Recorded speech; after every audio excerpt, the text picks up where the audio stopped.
جو شخص اللہ کا اور اس کے فرشتوں کا اور اس کے پیغمبروں کا اور جبرائیل اور میکائیل کا دشمن ہو تو ایسے کافروں کا اللہ دشمن ہے۔ اور ہم نے تمہارے پاس سلجھی ہوئی آیتیں ارسال فرمائی ہیں، اور ان سے انکار وہی کرتے ہیں جو بد کردار ہیں۔ ان لوگوں نے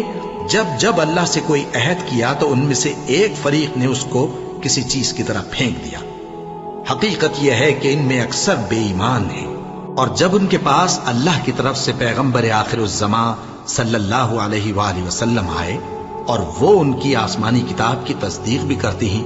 تو جن لوگوں کو کتاب دی گئی تھی ان میں سے ایک جماعت نے اللہ کی کتاب کو پیٹھ پیچھے پھینک دیا، گویا وہ جانتے ہی نہیں، اور ان چیزوں کے پیچھے لگ گئے جو سلیمان کے عہد سلطنت میں شیاطین پڑھا کرتے تھے۔